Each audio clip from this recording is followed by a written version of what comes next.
being reactive to being proactive. As a matter since I have been there, I'm not saying that something will be said.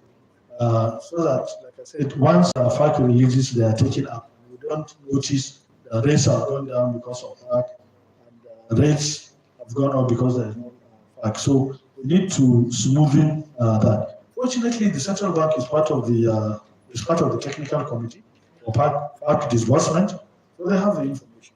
So CBN needs to be proactive. The second is improved interface between the fiscal and monetary authorities.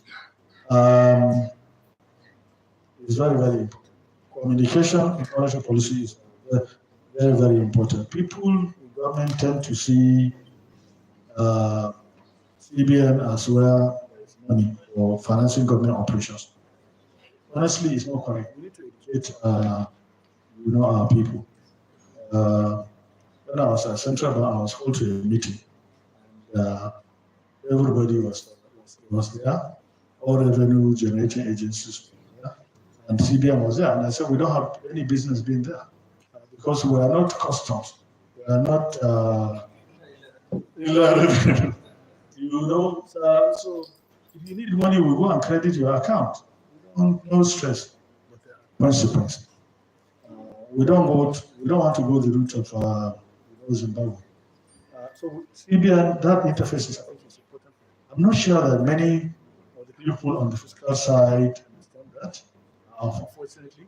So they need to be honestly educated on consequences. But the challenge now is taking out the equity that's in the system. The third is these multiple mandates of the central bank. I think CBN should not give all this COVID. I'm sure many of you have borrowed this COVID, Anko borrower, this and this. Well, I was there. I'm not trying to say, but it has proven to be costly from monetary policy standpoint. All you have done is inject liquidity without challenging anyone to mention any federal government that is more technically demonstrated competence and leadership in delivering on its mandate. And I believe that it should continue to. On this call, I hope that this has been useful. If there are difficult questions, Professor Ravindan is here. And I want you on the banking side, Professor. On the banking side. Thank you very much. I'm very happy to be with you. Thank you very much.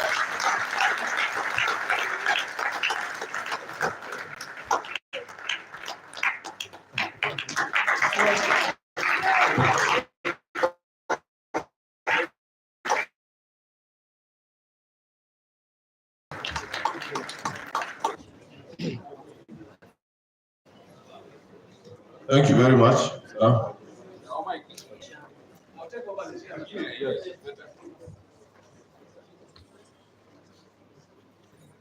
Thank you very much. As I said, we've had it, both from the industry and policy side. I would like you to close the round of applause.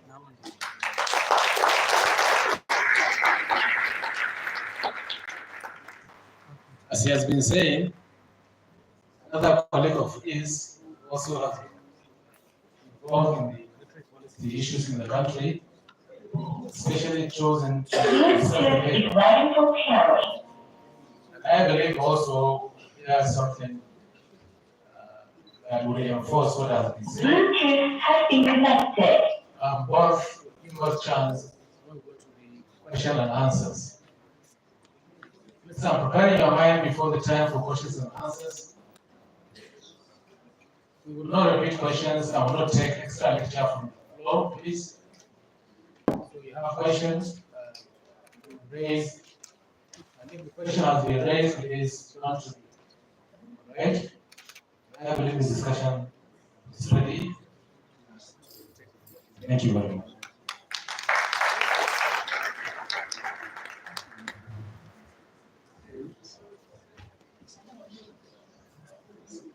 Thank you very much, Chairman.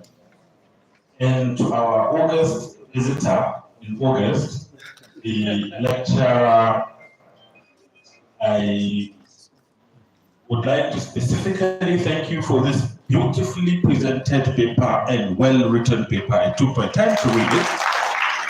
And I am sure my colleagues teaching monetary policy will not bar when I say this paper should be a key reading in our second semester monetary economics class.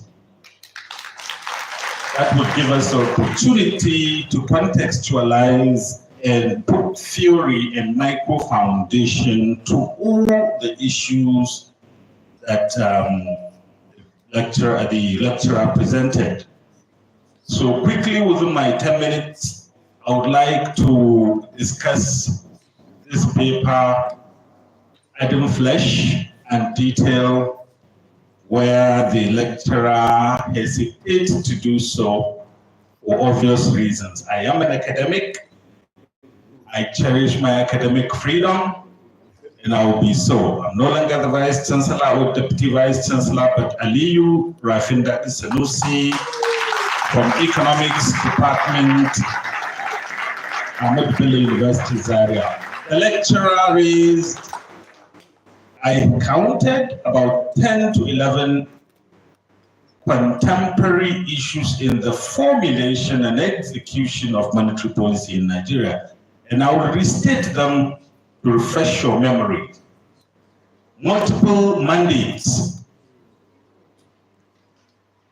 monetary policy frameworks, the structure of the banking system, which he said should be competitive but is not in Nigeria, a developing transmission mechanism which he appreciates that improves the speed and the scope of monetary policy transmission, and argue that the ongoing efforts to improve consumer credit and financial inclusion is doing just that. He raised the issue of liquidity, excess liquidity in the banking system, where, and I agree 100%, says the predominant thing is daily surpluses rather than shortages, which takes away the monopoly of the central bank in the market as the provider of liquidity, and therefore brings cost implication on its balance sheet. The impossible trinity, which he argued that actually China was able to hold all the three. The exchange rate management challenges, where he questioned whether it should be the market or the monetary policy, but argued that the contemporary wisdom is that the market does determine exchange rate. I'll come back to that. The timing of monetary policy meetings and reserve maintenance department is a contemporary implementation issue. Then the structure of monetary policy implementation within the bank, he raised a number of issues there. And key among them is the challenges of mopping up the massive liquidity that is constantly being sent from the fiscal side, and especially during the quantitative easing to deal with the consequences of COVID-19. So what do? I choose 4 key issues to discuss. I would like to start with one that informs the current, I say current because it still happens. I have not seen significant relief. Current fiscal dominance. You see, the central bank mandate to achieve an effort to achieve price stability is hampered by fiscal dominance. Fiscal dominance prevents the monetary policy from achieving its monetary price stability objective. Now, I think the central issue in contemporary design of our monetary policy is failure to balance the need for central bank independence and the need for central bank's accountability. So we have two parts that are struggling. On the one part, the politicians and those on the fiscal side feel no man should be given central bank to be independently running the affairs of the central bank. He has to account to the political authority. So in that case, we've seen how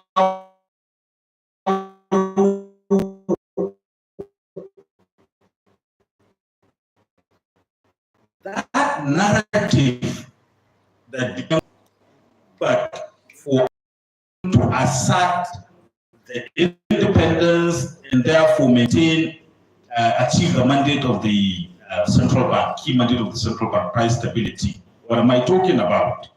That has two implications. One, it now shows and put in history that the central bank and its governor are no longer anything but those that are at the mercy of the political authority. So the removal of SLS set on record that the central bank is nothing and nobody and cannot be independent. And what has it done? The person that realized that for him to be there, he has to shake and shiver in the face of the political authority. Not only the authorities but politicians. What has that done? It has permanently, I use the word permanently deliberately, permanently destroyed the independence of the central bank. Let me tell you how bad that is. Immediately after that, then the media was sponsored to keep arguing that, in fact, the law, the act that makes the central bank governor the chairman of the board and makes him appoint whatever in the NDIC, so many things, trying to legally erode those instruments of the law that gives the central bank independence. Because of a person, instead of seeing the bank, they are seeing the person. So what happened? When the central bank governor that was appointed to replace Sanusi, who has delivered, like the lecturer presented, from 2000, Ludo's time, to 2015, I would have my 10 minutes, don't worry. I'll have my 10 minutes. You ask me to. Yeah, so when that happened, what it simply meant is that he will take orders from the political authorities. And that explains every other thing the lecturer presented as to what happened post-2015. Now, up till today, I guarantee you, the current governor is also shivering and shaking in the hands of the politicians. There are things that he cannot, he dare not do. So for me, we need to, that's a design problem. That's a design problem. So we need to do something about that in formulating holistically. In fact, I can go to the extreme of going with Rogoff. Let's do this conservative central banker. In fact, by contract, deliver for us this mandate, and if you fail, you can't explain, we sack you and bring somebody who is to deliver. In that case, no central banker would listen to a politician asking him to give him advances, ways and means advances beyond the 5% that the law says. It has happened, it's in practice elsewhere. Now, That takes me to the second issue he raised, the multiple objectives. It's also a design problem. Once you give the central banker two objectives, when he indeed has only one instrument, then he is at the liberty of choosing and interpreting at different times which of the multiple objectives he perceives, and he can defend it. This is my mandate. So when, for instance, he goes for output instead of prices, and then you check and the law says output, then he can defend it as, look, I am still within my mandate. So it's a dangerous thing, and that is why I go for those who believe in one instrument, one mandate. That's the extreme. Right from Timbergen through to Milton Friedman, this issue of how many instruments does monetary policy have and how many mandates should it have keeps coming back. In fact, it's the foundation of the flexible inflation targeting framework. So that is one important issue he raised, and I thought I should emphasize that. He also raised the issue of the MPC being in charge of monetary policy. There's a design problem there as well. And from experience, I tell you this. How do you make MPC in charge of monetary policy within the bank? However, there are decisions that have to do with price, that can influence price stability and inflation, but are outside the mandate of the MPC itself. I'll give you an example. The exchange rate by law is not under the mandate of the MPC.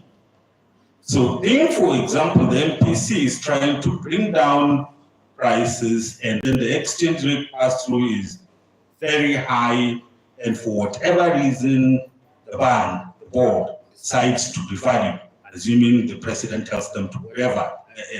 IMF put pressure on the finance minister, who goes to the central bank governor, president, and there is devaluation.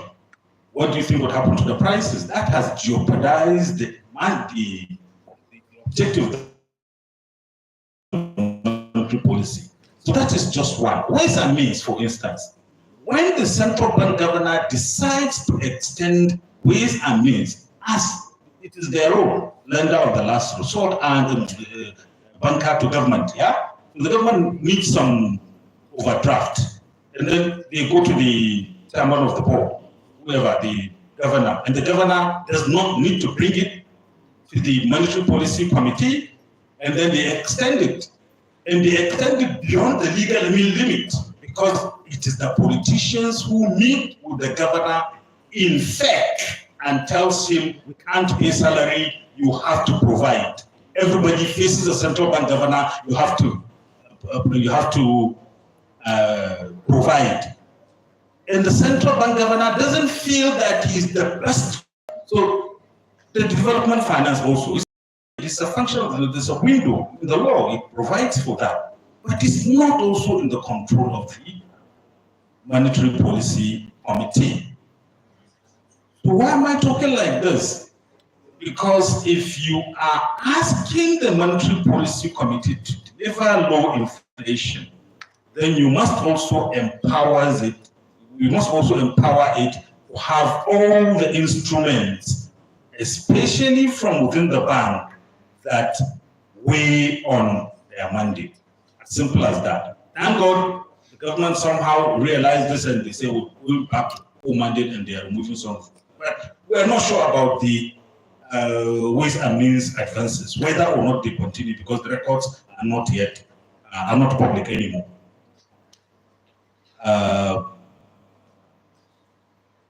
So the composition, again, it's a design problem. The composition of the MPC itself, like the lecturer was saying, two have to come from academia, and you know this, they have to be economists. In fact, during their time, everybody on that, almost everybody on that committee was an economist. Now, how do you now fail to specify the minimum qualification of the MPC member who has to deal with issues that deal with economics at the highest level possible. The kind of papers and analysis that the bank present to them, you need at least an advanced degree in economics to understand fully what that is. How many, now, because of that design problem, how many economists do we have on the current monetary policy committee? That's an issue. I think it's something that we need to look into. Then he raised this issue again, which I think is important, of liquidity management, liquidity in the banking, excess liquidity in the banking system. Why is it important? It is important because it's also a design problem. It's a design and implementation problem, double.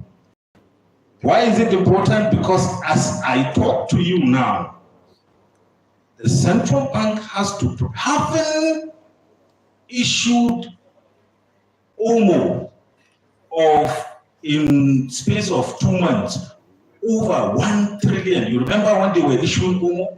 Yeah? 1.x trillion, 1 point this, the amount of OMO that they issued that time. It's just 3 months and then it will have to, yeah. They have not finished dealing with that. And this year's budget, they are preparing to mop up 54 trillion naira.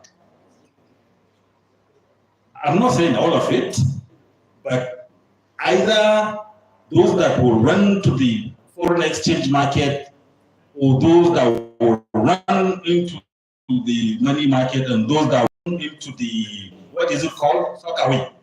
However, the central bank has to be ready in that. In what context are they doing that? Under what condition? Under the condition of this, what did I say?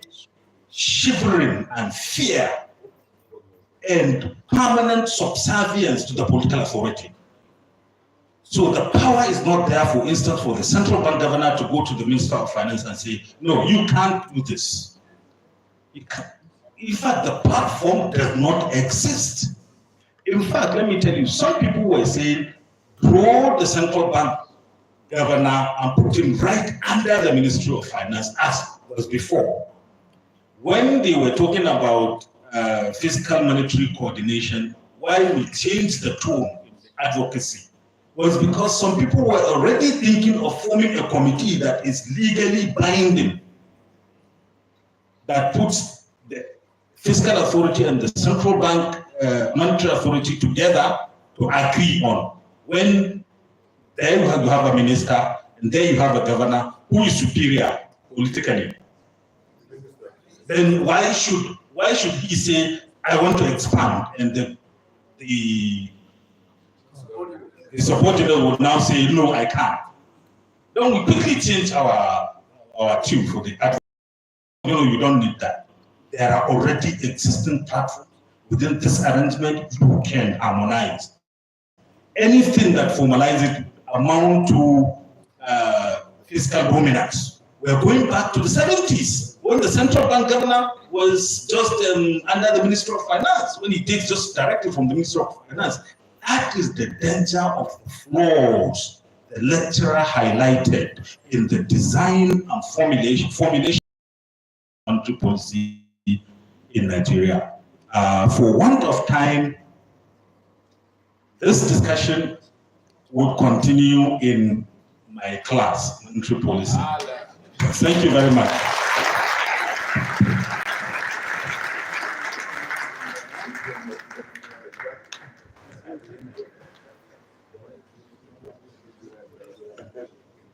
You can see excitement and shivering.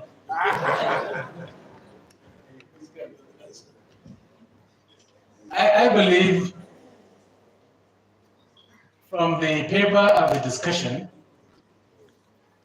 would have resolved 80% of the subsistent questions that will come up.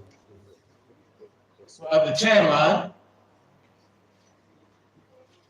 I believe We would not take more than 6 questions maximum.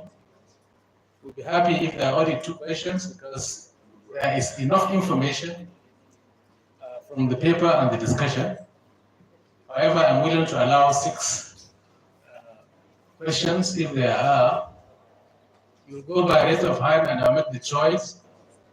1, 2, 3, 4 like that. And